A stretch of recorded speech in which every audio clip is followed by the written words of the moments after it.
What is up, disc golfers? Today on Iceberg TV, we're going to be working on our upshots, and we're going to try and practice taking the high percentage play. So I know where my game needs a lot of work is getting up and down off a not so good drive. It doesn't happen very often, but when it does happen, you need to be able to scramble. Simon Lizotte said it himself that what separates a 1,000 rated player from a 1,040 rated player is they're not taking bogeys. They're getting up and down regardless of where their disc is. So I put myself in 5 different spots. I have 2 right here and then 1 disc in 3 other spots. We have a small gap over here. We have a big gap behind me. There's a tree sort of guarding the backhand hyzer, so we're gonna have to throw it a bit higher on the backhand. So I'm gonna try 2 different shots from here. I'm gonna do a bit of an anhyzer forehand with my Berg. I know I can put it up nice and high and let it carry the anhyzer all the way down, especially in this big tailwind that we have.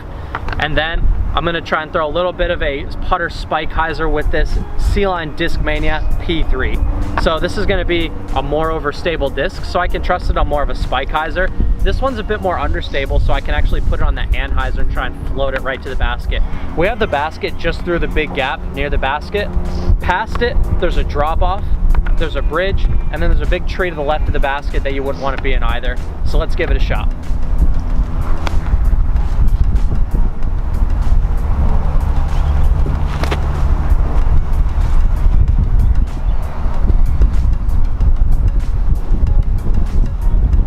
So that one went a little bit long, but it should be just inside the circle, maybe just outside, but it would definitely give us a putt, not a bad shot. Now we're gonna check out what the backhand line looks like.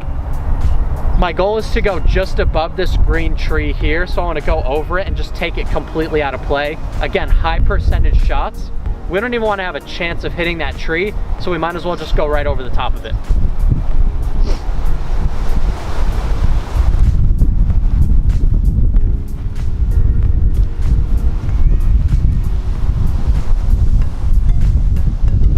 Again, it went a little bit long, but we should have a putt on that one. Okay, so the next spot that we have here, we have 1 gap right here, and then we need the disc to finish a little bit to the right. Again, we still have a big tailwind, so I'm gonna be going with a more understable approach putter. I'm gonna throw it on the forehand so it finishes right. So the goal is just to hit this gap and then let the disc finish, but aiming for the biggest part of the gap to go for that high percentage play. This is my Yeti AVR in the Pro Plastic. It likes to just flip up and go straight in most scenarios, but we have a big tailwind, so it should help it finish right.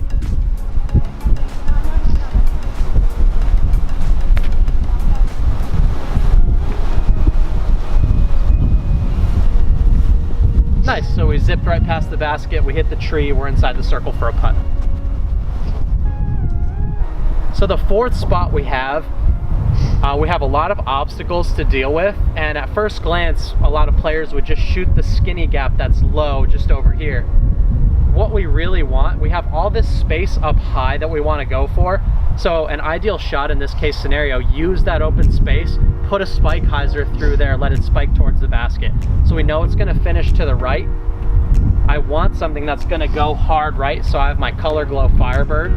I'm gonna put it on a little bit of a spike hyzer to really hit the biggest part of the gap, and we'll try and land it inside the circle.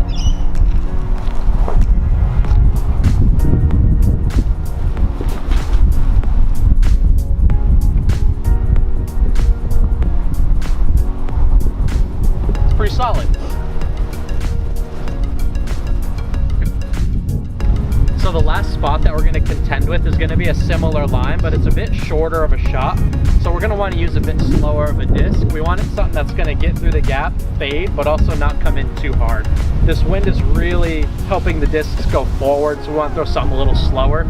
I'm going to throw my MD5, so very slow disc. It should just be able to land next to the basket. It's very blunt. We want it to just stop. We don't want it to go past the basket too far.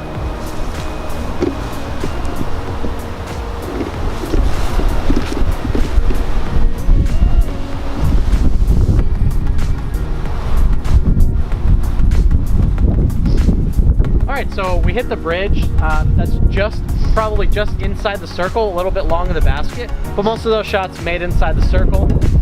And the reason we were able to do that is because we threw the highest percentage shot. All right guys, so I'm gonna implement those tips into my game, and I think you should implement that into your game. The most important thing, pick the high percentage gap and then know your disc. So it's one thing to be able to hit the gap, but you also need to have the disc that's gonna then break towards the basket after it. The last tip that I wanna give you is, when in doubt, the hyzer is usually the best option, whether it be backhand or forehand. Reason being, it's gonna be more consistent. So know your discs, stick to the hyzer, and aim for the biggest gap you can. Thank you for watching. This is Iceberg TV. Stay bogey free.